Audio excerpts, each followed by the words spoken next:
Hello, a very happy evening. Namaste to all my dear students, teacher, and the school administrative department. Thank you so much for your cooperation with Vidya Shakti. And this evening, it's going to be a very interesting session to you on microorganism as our friends and foe. Okay, this is me, Ashwita Malnad, your science tutor. So, morning we had the session on microorganism. Let us start continuing with the same.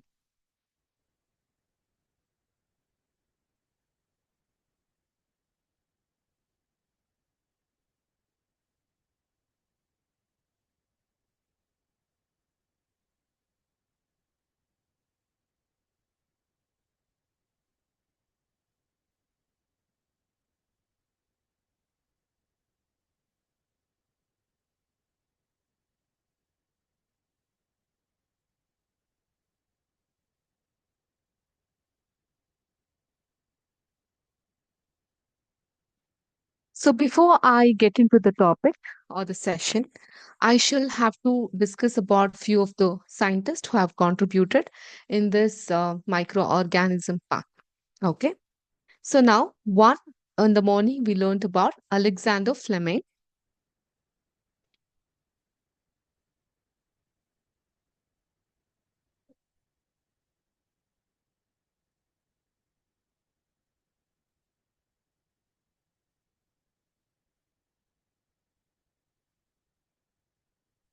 So he is the scientist behind the vaccination penicillin.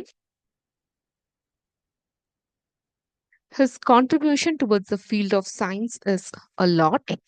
In 1929, Alexander Fleming was working on a culture of disease causing bacteria.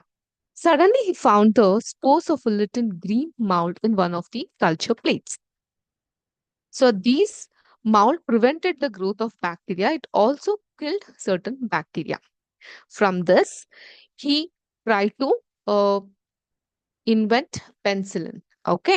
So ಇಲ್ಲಿ culture ಅಂತ ಹೇಳಿದ್ರೆ ಕೃಷಿಕೆ ಅಂತ ಅರ್ಥ. So ಇದೇನಾಗ್ತಾ ಇತ್ತು ಅವರು ಈ ಫಂಗಸ್ಗಳು ಅಂದ್ರೆ ಈ ಗ್ರೀನ್ ಫಂಗಸ್ಗಳು ಏನಿರುತ್ತೆ ಸೊ ಅವುಗಳು ಒಂದು ಕೃಷಿಕ ತಟ್ಟೆಯಲ್ಲಿ ಕಾಣಿಸ್ಕೊಳ್ತಾರೆ. ಈ ಫಂಗಸ್ಗಳು ಇರುವಂತಹ ಬ್ಯಾಕ್ಟೀರಿಯಾದ ಬೆಳವಣಿಗೆನ ತಡೆಗಟ್ಟೋದನ್ನು ಕೂಡ ನೋಡ್ತಾರೆ. ಸೊ ಹಾಗಾಗಿ ಪ್ರಾಕ್ಟಿಕಲಿ ಎಷ್ಟೊಂದು ಬ್ಯಾಕ್ಟೀರಿಯಾಗಳು ಇದರಿಂದ ನಾಶ ಆಗ್ತಾ ಇದೆ.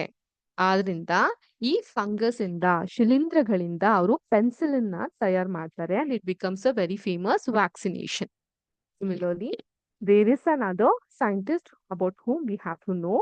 He is none other than Edward Jenner. Okay. Yes. Edward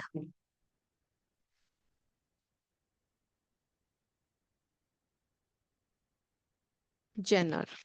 So Edward Jenner discovered the vaccine for smallpox.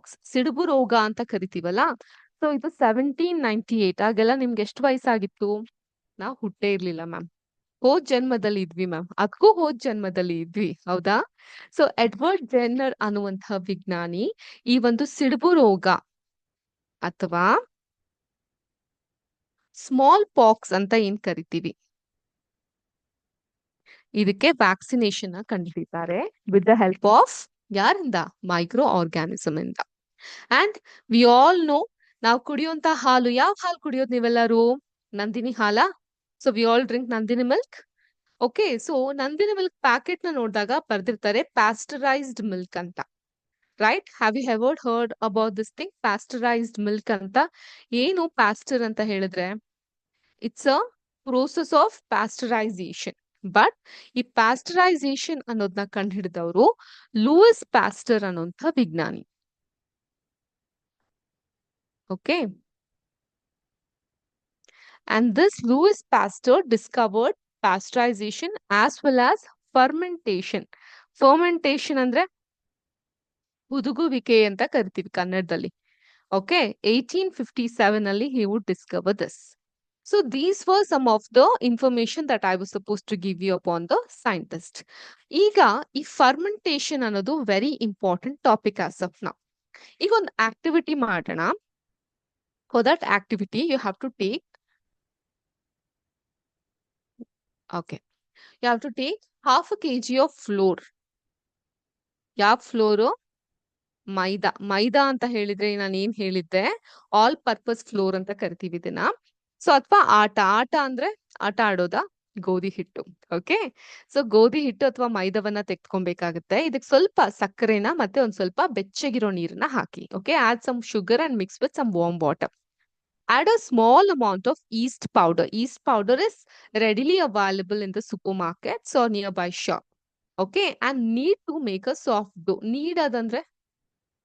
Needing ಅದಂದ್ರೆ ಚೆನ್ನಾಗಿ ಇವಾಗ ನೀವು ಚಪಾತಿ ಹಿಟ್ಟನ್ನ ಕಲ್ಸ್ಬೇಕಾದ್ರೆ ಯೂಸ್ ಮಾಡ್ತೀರಲ್ಲ, ಅಂದ್ರೆ ಹಿಟ್ಟನ್ನ ಚೆನ್ನಾಗಿ ಹದ ಮಾಡ್ತಾ ತಟ್ಟುತ್ತೀರಲ್ಲ, ಅದನ್ನ ನಾವು ನೀಡೋದು ಅಂತ ಕರಿತೀವಿ. ಅರ್ಥ ಆಯ್ತಾ? ನಾದದು ಅಂತ ಹೇಳ್ತಾರೆ. ಸೊ ಈ ಹೂರಣನ ಚೆನ್ನಾಗಿ ನಾದಬೇಕು ಅಂತ that is known as knead. Okay, so those who can relate to this can write it also. ನೀಡದು ಅಂತ ಹೇಳಿದ್ರೆ ನಾದದು ಅಂತ ಅರ್ಥ. ಓಕೆ, ನಾದುವುದು.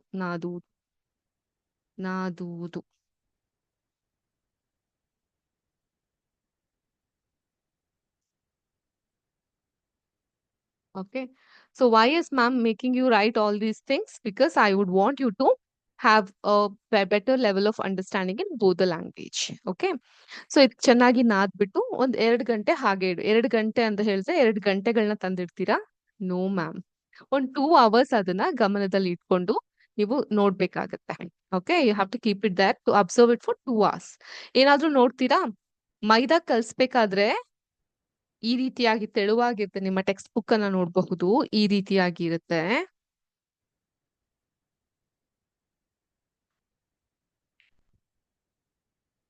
ಈ ರೀತಿಯಾಗಿರುತ್ತೆ. ಆದ್ರೆ ಒಂದ್ ಸ್ವಲ್ಪ ಹೊತ್ತು ಬಿಟ್ಟು ನೋಡಿದಾಗ ಅದು ಈ ರೀತಿ ಉಬ್ಬಿ ಬಂದಿರೋದ್ನ ನೋಡಿರ್ತೀರಾ ನೀವು. ಹೌದಾ? ಸೊ ಸೋಡಾ ಸಹ ನಾವು ಆಡ್ ಮಾಡ್ತೀವಿ. ಸೋಡಾ ಹಾಕಿದಾಗ ಈ ವಡೆ ಬೋಂಡಗಳೆಲ್ಲ ಏನಾಗುತ್ತೆ, ಉಬ್ಬಿ ಬರುತ್ತೆ. ಸೊ ಅದು ಕೂಡ ಸಿಮಿಲರ್ ಪ್ರಕ್ರಿಯೆನಾ? ಖಂಡಿತ ಇಲ್ಲ. ಅದ್ರ ಪ್ರಕ್ರಿಯೆ ಬೇರೆ, ಇದ್ರ ಪ್ರಕ್ರಿಯೆ ಬೇರೆ. That is separate and this is separate. Okay, so this from this particular you know activity we understand that yeast reproduces rapidly and produces carbon dioxide. ಇಂಗಾಲದ ಡೈಆಕ್ಸೈಡ್ ಅನ್ನು ಪ್ರೊಡ್ಯೂಸ್ ಮಾಡುತ್ತೆ during the respiration. So bubble of the gas fill the dough and increase its volume. Okay, this is the basis of the use of yeast in the baking industry to make the bread, pastries and cakes. ಅವೆಲ್ಲ ಉಬ್ಬಿರುತ್ತೆ, spongy feel ಕೊಡುತ್ತೆ. That's because of the bacteria present in that, and the bacteria name is yeast. Okay, yeast. ಈಗ commercial ಪರ್ಪಸ್ಗೂ ಕೂಡ, ವಾಣಿಜ್ಯ ವಿಭಾಗದಲ್ಲೂ ಕೂಡ ನಾವು ಈ ರೀತಿಯಾಗಿ micro organism, ಸೂಕ್ಷ್ಮ ಜೀವಿಗಳನ್ನ ಬಳಸ್ತಾ ಹೋಗ್ತೀವಿ. Micro organism are used for the large scale production of alcohol, okay, wine and acetic acid. Acetic acid ಅಂದ್ರೆ ವಿನೇಗರ್ ಅಂತ ಕರಿತೀವಿ ನಾವು. ಓಕೆ, ಸೊ ಈ ವಿನೇಗರ್ಗಳನ್ನ ಅಸಿಟಿಕ್ ಆಮ್ಲ ಅಂತ ಕರಿತೀವಿ. ವೈನ್ ಮತ್ತೆ ಆಲ್ಕೋಹಾಲ್ ಮದ್ಯವನ್ನ ತಯಾರಿಸಲಿಕ್ಕೆ ಮೈಕ್ರೋ ಆರ್ಗ್ಯಾನಿಸಮ್ ನ ಯೂಸ್ ಮಾಡ್ತೀವಿ. Yeast is use for commercial production of alcohol and wine. For this purpose, yeast is grown on natural sugar present in grains like barley, wheat, rice, crushed fruit juices, especially ದ್ರಾಕ್ಷಿ, ಕರಿ ದ್ರಾಕ್ಷಿಗಳಿರ್ತಲ್ಲ ಅದ್ರಗಳ ಮೇಲೆ. So ಮತ್ತೊಂದು activity ಇದೆ. ಈ ಆಕ್ಟಿವಿಟಿಲಿ ಒಂದು 500 ml beaker ಅಲ್ಲಿ ಒಂದು 3/4 ಭಾಗದಷ್ಟು ನೀರನ್ನ ತಗೊಬೇಕಾಗುತ್ತೆ. You have to take 3/4 of water, dissolve 2 to 3 teaspoons of sugar in it, add half a spoon of yeast powder to the sugar solution, keep it covered in a warm place for 4 to 5 hours. 4 ರಿಂದ 5 ಗಂಟೆ ಅದನ್ನ ಹಾಗೆ ಇಡ್ಬೇಕು. ಈಗ if you smell that solution, you get the smell of a alcohol, as sugar has been converted into alcohol by yeast. Okay, and this process of conversion of sugar into alcohol is called as fermentation. Ma'am ಇದೇ ತರ similar ಆಗಿರೋದು ನಾವೇನೋ ಒಂದು ಕೇಳ್ಪಟ್ಟಿರ್ತೀವಿ ಅಂತ ನೀವು ಯೋಚನೆ ಮಾಡ್ತಾ ಇರಬಹುದು. ಈಗ ನಿಮ್ ಮನೇಲಿ ನಿಮ್ಗೆ ಇಡ್ಲಿ ಬೇಕು ಅಂತ ಹೇಳಿದ್ರೆ ತಕ್ಷಣ ಮಾಡಕ್ಕಾಗುತ್ತಾ ಇಡ್ಲಿನ ಅಮ್ಮ? ಇಲ್ಲ ಅಲ್ವಾ? ಸೊ ಏನ್ ಮಾಡ್ತಾರೆ ಮನೆಗೆ ಹೋದಾಗ, ಇಡ್ಲಿನೋ ದೋಸೆನೋ ಬೇಕು ಅಂತ ಹೇಳಿದಾಗ ಅಕ್ಕಿ, ಉದ್ದಿನ ಕಾಳು, ಸ್ವಲ್ಪ ಅವಲಕ್ಕಿ ಇವೆಲ್ಲನ ನೆನೆ ಹಾಕ್ತಾರೆ ಅಲ್ವಾ? ಎಷ್ಟೊತ್ತು ನೆನೆ ಹಾಕಬಹುದು? ಒಂದ್ 8 hours ನೆನೆ ಹಾಕ್ತಾರೆ. 8 hour ಇದನ್ನೆಲ್ಲ ನೆನೆ ಹಾಕ್ತಾರೆ. ನೆನೆ ಹಾಕಾದ್ಮೇಲೆ ಅದನ್ನ ಚೆನ್ನಾಗಿ ರುಬ್ತಾರೆ.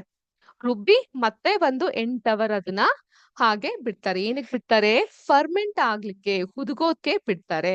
ಸೊ ಅದಾದ ನಂತರ ಮರುದಿನ ಆ ಇಡ್ಲಿ ಅಥವಾ ದೋಸಾ ಬ್ಯಾಟರ್ ರೆಡಿ ಆಗಿರುತ್ತೆ. ಅದ್ರಲ್ಲಿ ನಿಮ್ಗೆ ಬಿಸಿ ಬಿಸಿ ಆಗಿರೋ, ರುಚಿಯಾಗಿರೋ, ಹೆಲ್ದಿ ಆಗಿರೋ ಇಡ್ಲಿ ಮತ್ತೆ ದೋಸೆನ ಮಾಡ್ಕೊಡ್ತಾರೆ. ಅಲ್ವಾ? So this is the process of doing idli or dosa, and similarly here also you can do, we learn about the fermentation. So ಈ ಫರ್ಮೆಂಟೇಶನ್ ಬಗ್ಗೆ ಇನ್ನೂ ಡೆಪ್ತ್ ಆಗಿ ನಾನು ನಿಮ್ಗೆ ತಿಳಿ ಹೇಳೋದಾದ್ರೆ,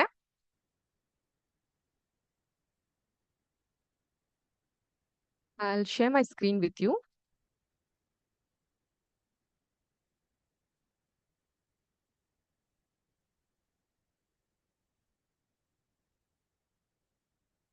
So Adu, in our morning class, we saw about bread, the mold on it, and the dark spots you find on the bread, and the bacteria, that is yeast, that is present in the bread molds. Okay.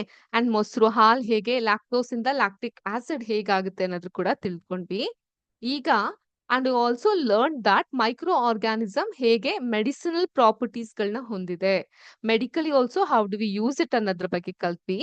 But ನಾವ್ ತಿನ್ನುವಂತ food, ನಾವ್ ಅದು ಎಷ್ಟು healthy ಆಗಿರುತ್ತೆ, ನಮ್ಮ gut health ಗೆ ಎಷ್ಟು healthy ಆಗಿರ್ಬೇಕು ಅನ್ನೋದನ್ನ ಕೂಡ ನೋಡ್ತಾ ಹೋಗೋಣ. That is probiotics. Okay, antibiotics ಬೇರೆ. Antibiotics is through which you're going to kill the bad bacteria present in your body. But unfortunately, with the bad bacteria, you're also flushing out so much of good bacteria.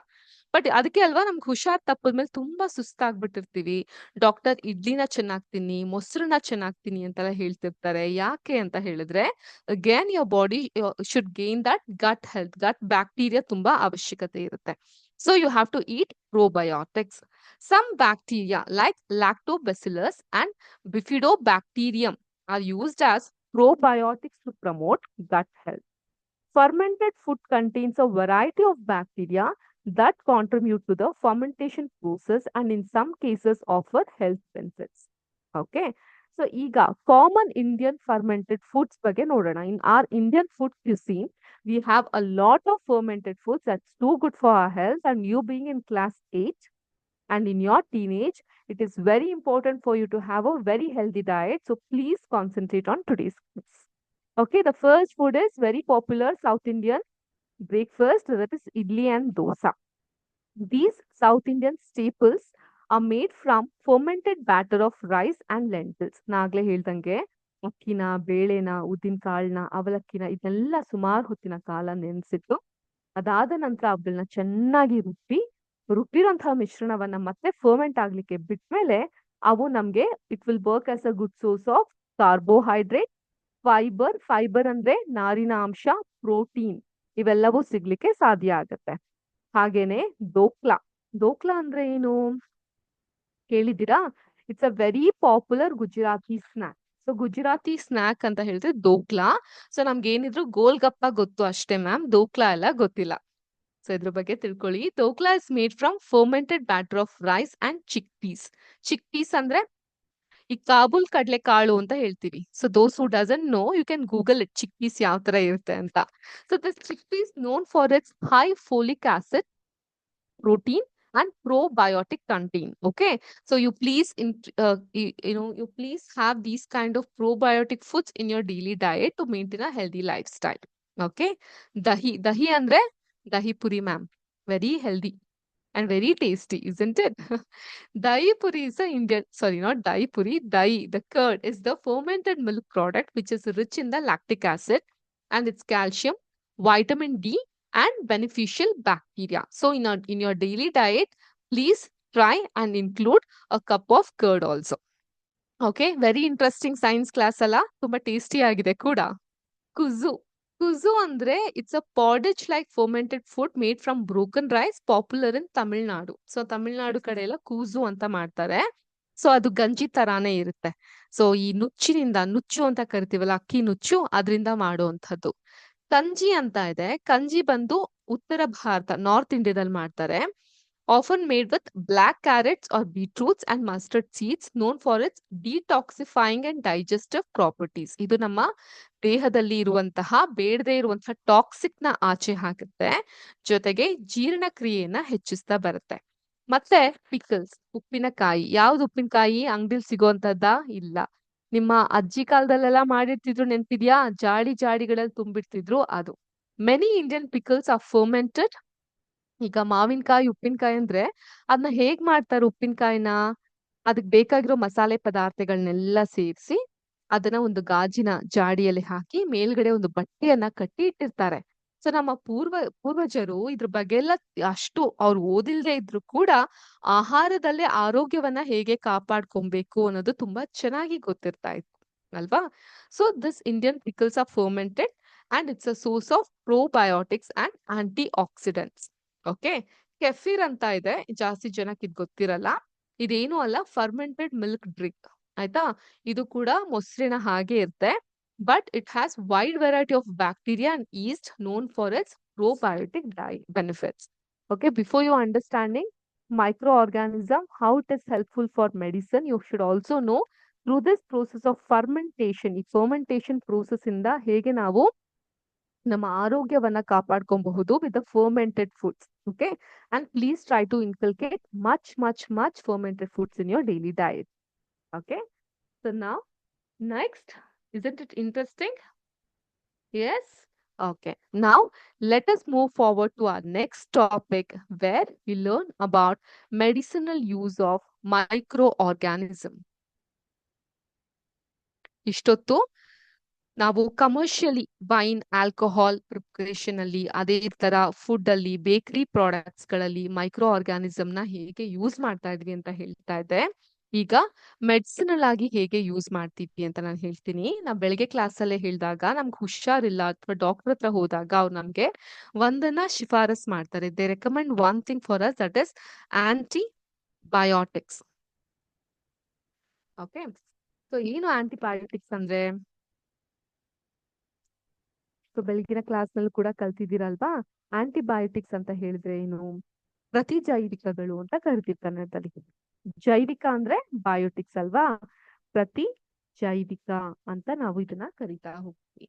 ಈಗ ಹುಷಾರಿಲ್ಲ ಅಂತ ಹೇಳಿದಾಗ doctors ಗಳು ನಿಮ್ಗೆ ಈ capsules ಗಳನ್ನ ಅಥವಾ injections ಗಳನ್ನ ಕೊಡ್ತಾರೆ. ಸೊ ಈ ಔಷಧಿಗಳು ಏನ್ ಮಾಡುತ್ತೆ ಅಂತ ಹೇಳಿದ್ರೆ ಮೈಕ್ರೋ ಆರ್ಗ್ಯಾನಿಸಮ್ಸ್ ಮೂಲಕ ಈ ರೋಗಕಾರಕ ಸೂಕ್ಷ್ಮ ಜೀವಿಗಳೇನಿರುತ್ತಲ್ಲ, those micro organism which is creating this kind of disease with in you, ಅದನ್ನ ಕೊಲ್ಲುತ್ತೆ. ಮತ್ತೆ ಅದರ ಒಂದು ಬೆಳವಣಿಗೆ ಏನಿದೆ, development of that micro organism is be stop. So for that ಔಷಧಿ, for that medicine we call it as antibiotics or ಪ್ರತಿಜೈವಿಕಗಳು. Okay, nowadays ಈ ಆಂಟಿಬಯೋಟಿಕ್ಸ್ ಬ್ಯಾಕ್ಟೀರಿಯಾ ಏನಿದೆ ಮತ್ತೆ ಫಂಗಸ್ ಗಳೇನಿದೆ ಇದನ್ನ ಉತ್ಪಾದನೆ ಮಾಡ್ಲಿಕ್ಕಾಗುತ್ತೆ. So that you have to cater the needs of lots of people ಅಲ್ವಾ? ಸೊ ಆದ್ರಿಂದ ಕಾಮನ್ಲಿ ತಿಳಿದಿರೋ ಹಾಗೆ ಈ ಒಂದು ಸ್ಟ್ರೆಪ್ಟೋಮೈಸಿನ್, ಟ್ರೈಟ್ರಾಸೈಕ್ಲಿನ್ ಮತ್ತು ಎರಿಥ್ರೋಮೈಸಿನ್ಗಳು which I had discussed in the morning class. These are the normal bacterias that they would bacteria and fungi through which these medicines have been prepared. And here also we'll be learning about Alexander Fleming and Edward Jenner, who discovered penicillin and smallpox vaccine respectively. Okay, so these antibiotics are manufactured by growing specific microorganism and are used to cure a variety of diseases. Antibiotics are even mixed with the feed of livestock and poultry. ಈ ಒಂದು ಕೋಳಿ ಸಾಕಾಣಿಕೆ ಮಾಡ್ಬೇಕಾದ್ರೆ ಅಥವಾ cattle breeding ಅಲ್ಲಿ, so ಜಾನುವಾರುಗಳಿಗೂ ಕೂಡ ಇದನ್ನ ಕೊಡ್ತಾ ಹೋಗ್ತಾರೆ. Even for the plants also it is been given. But it's very important, time and again I bin repeating it, it's very important for you to go to the doctor, a qualified doctor who gives you the antibiotic medicine, and over the counter you're not supposed to take it. Got it? So now we learned about the antibiotics and the medicinal use of the microorganism. Next, medicinal use only ನಾವು vaccine ಗಳನ್ನ, ಚುಚ್ಚುಮದ್ದುಗಳನ್ನ ಕೊಡಲಿಕ್ಕೆ ಹೇಗೆ micro organism ನ ಬಳಸ್ಕೊಂತೀವಿ ಅಂತ ನೋಡ್ತಾ ಹೋಗೋಣ.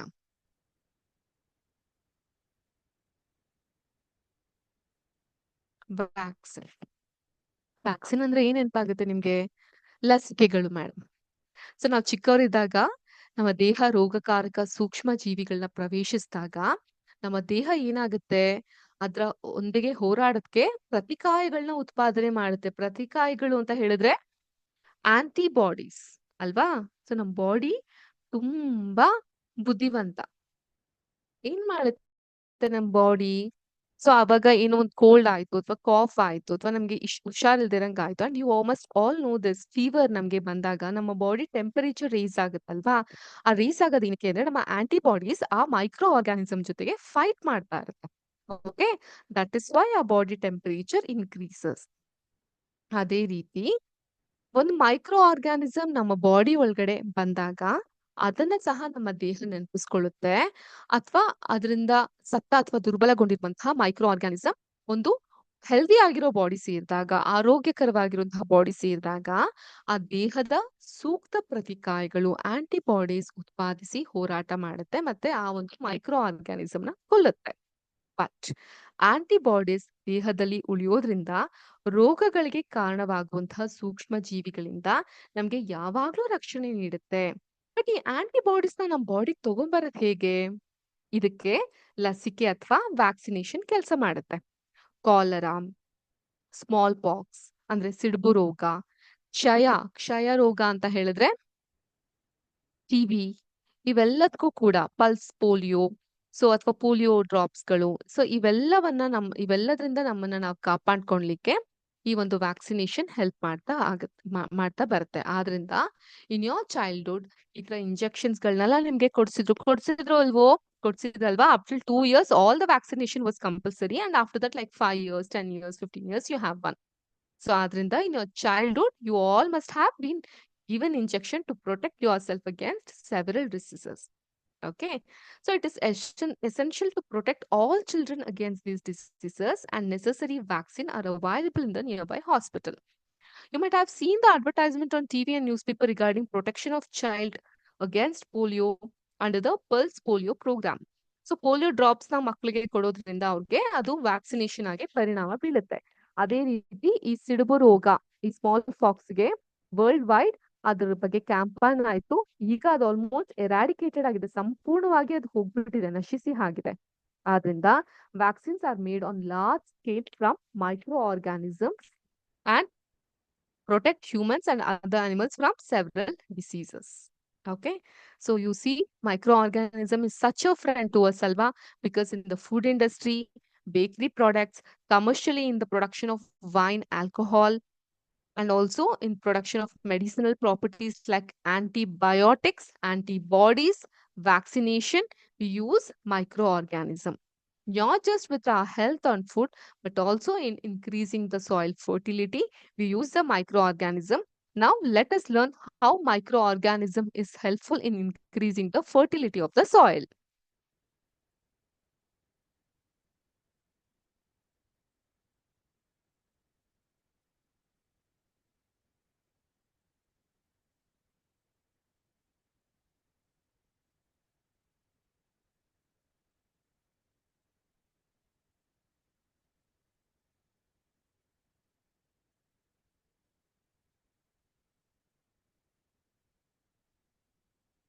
Increasing soil fertility.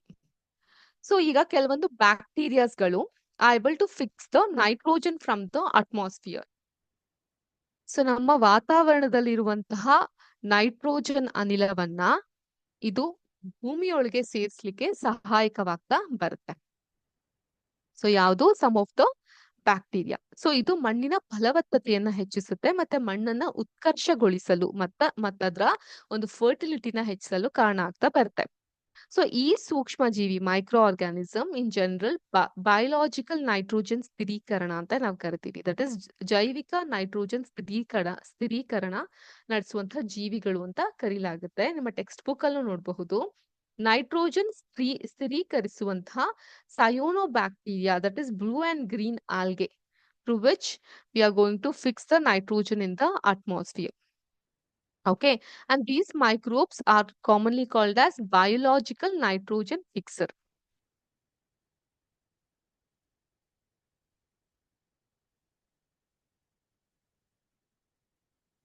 ಅಂದ್ರೆ ಜೈವಿಕವಾಗಿ nitrogen ಅನ್ನ ಸ್ಥಿರೀಕರಿಸೋದು ಅಂತ ಕರೀತಾರೆ. So the nitrogen fixing cyanobacteria is nothing but the blue green algae. Okay, so in this way it is helpful in improving the fertility of the soil. ಮಣ್ಣಿನ ಫಲವತ್ತತೆಯನ್ನ ಹೆಚ್ಚಲಿಕ್ಕೆ ಇದು ಸಹಾಯ ಆಗ್ತಾ ಬರುತ್ತೆ. Next, the last part friendly ಆಗಿ ಇರೋದ್ರಲ್ಲಿ the last part that is nothing but ನಮ್ಮ ಒಂದು ಎನ್ವೈರ್ಮೆಂಟ್ಗೆ ಸುತ್ತಮುತ್ತಲಿನ ವಾತಾವರಣಕ್ಕೆ ಸಹಾಯವಾಗುವಂತದ್ದು that is cleaning the environment.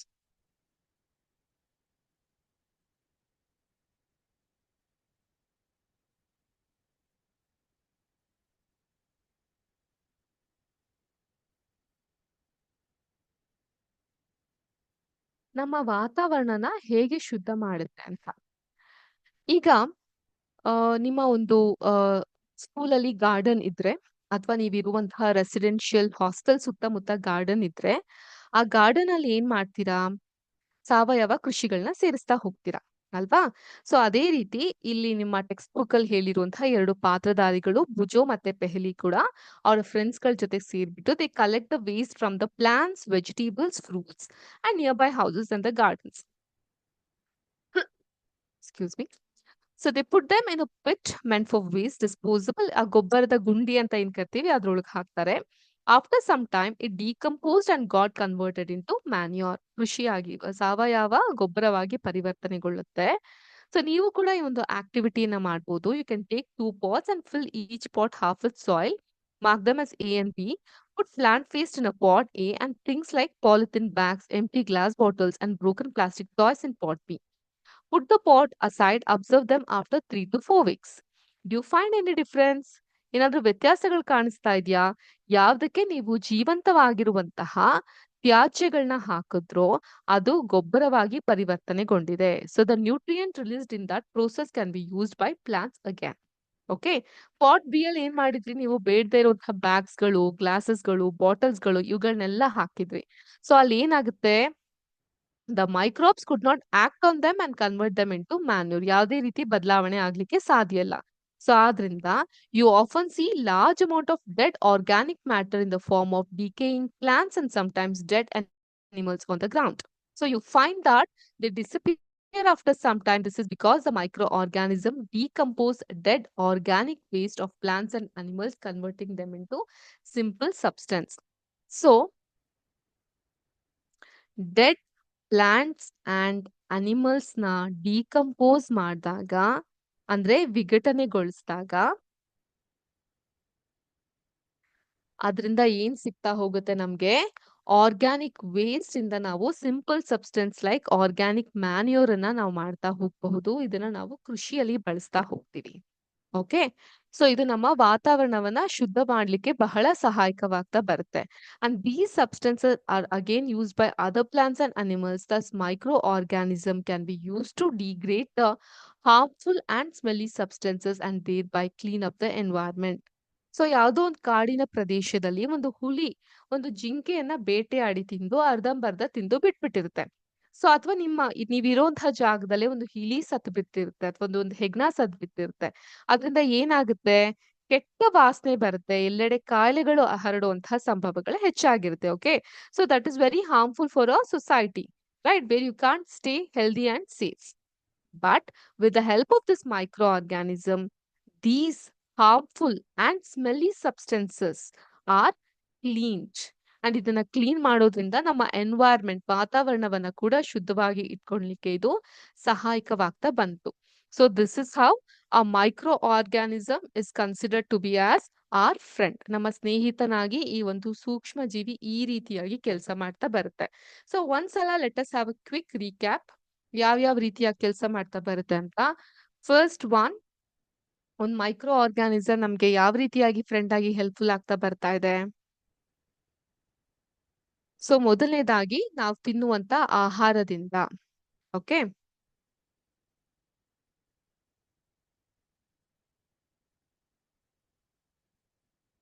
So we use this micro organism in food for fermentation purposes, as well as these microorganism is used for commercial purposes like bakery products, cake, and then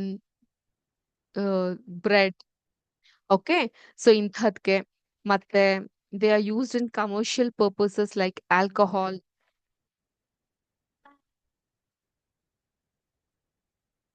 alcohol, wine, and then vinegar.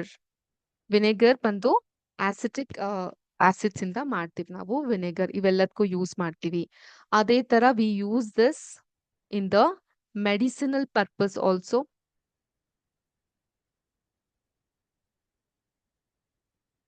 Like antibiotics and vaccination ಮೂಲಕ ನಮ್ಮ ದೇಹದ ರೋಗ ನಿರೋಧಕ ಶಕ್ತಿಯನ್ನ ಹೆಚ್ಚಿಸುವಂತಹ antibodies ಅನ್ನ ಕೂಡ ನಾವು insert ಮಾಡ್ತಾ ಹೋಗ್ತೀವಿ. As well as we use this particular micro organisms in increasing the soil fertility.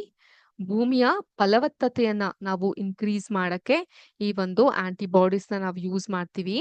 As well as okay, since you can't see it, I have put it here. Hope you can see if I would put it here. Okay, we also use it cleaning the environment. So ಈ ವಾತಾವರಣದಲ್ಲಿ ಇರುವಂತಹ ಸತ್ತ ಸಸ್ಯಗಳಾಗಿರ್ಬಹುದು, ಪ್ರಾಣಿಗಳಾಗಿರ್ಬಹುದು, ತುಂಬಾ ಕೆಟ್ಟ ವಾಸನೆಯನ್ನ ಸೃಷ್ಟಿ ಮಾಡುತ್ತೆ. ನಮ್ಗೆ ಬದುಕಲಿಕ್ಕೆ ಬಹಳ ಕಷ್ಟ ಅನ್ಸುತ್ತಲ್ಲ ಹಾಗಿದ್ದಾಗ. ಸೊ ಅದನ್ನ ಕ್ಲೀನ್ ಮಾಡಕ್ಕೆ ಎನ್ವೈರ್ಮೆಂಟ್ ಅಲ್ಲಿ ಭೂಮಿಯ ಫಲವತ್ತತೆಯನ್ನ ನ್ಯಾಚುರಲ್ ಆಗಿ ಬಯೋಲಾಜಿಕಲ್ ನೈಟ್ರೋಜನ್ ಫಿಕ್ಸ್ ಮಾಡ್ಲಿಯೋದ್ರಿಂದ ಮೆಡಿಸಿನಲ್ ಪರ್ಪಸ್ ಅಲ್ಲಿ ಆಂಟಿಬಯೋಟಿಕ್ಸ್ ಆಂಟಿಬಾಡೀಸ್ ನ ಯೂಸ್ ಮಾಡೋದಕ್ಕೆ, ಕಮರ್ಷಿಯಲಿ ಬೇಕರಿ ಪ್ರಾಡಕ್ಟ್ಸ್ ಗಳಲ್ಲಿ, ಕೇಕ್ಗಳಲ್ಲಿ, ಬ್ರೆಡ್ಗಳಲ್ಲಿ, ಆಲ್ಕೋಹಾಲ್, ವೈನ್, ವಿನೆಗರ್ಗಳನ್ನ ಯೂಸ್ ಮಾಡ್ಲಿಕ್ಕೆ, ಫುಡ್ ಅಲ್ಲಿ ನಾಗ್ಲೇ ಹೇಳ್ದಂಗೆ ಇಡ್ಲಿ, ದೋಸಾ ಇವನ್ನೆಲ್ಲ ನಾವು ನೋಡಿದ್ವಲ್ಲ, ಇವೆಲ್ಲದಕ್ಕೂ ನಾವು ಈ ಒಂದು ಮೈಕ್ರೋ ಆರ್ಗ್ಯಾನಿಸಮ್ ನ ಯೂಸ್ ಮಾಡ್ತಾ ಹೋಗ್ತೀವಿ. I had also bought some of the picture to remember your home. Idlis ಹೀಗೆ, and this one itself ಗಂಜಿ ಅಂತ ಏನ್ ಕರಿತೀವಿ, ರಾಗಿ ಅಂಬ್ಲಿ ಅಂತ ಕರಿತೀವಿ ಅದು, ಮತ್ತೆ ಕಾಳುಗಳಲ್ಲಿ ದೋಕ್ಲಾ ಅಂದ್ರೆ ಈ ರೀತಿಯಾಗಿರುತ್ತೆ, spongy kind of thing. So ಇವೆಲ್ಲದರಲ್ಲೂ ಕೂಡ we use fermented food products. I mean with the help of microorganism, we are increasing the probiotic nature of food. Okay. Here I am going to stop today's class and I will welcome our next tutor to take the class. Wish you all a very happy evening. Jai Hind, Jai Karnataka Mate, Jai Vidya Shakti. Namaskara.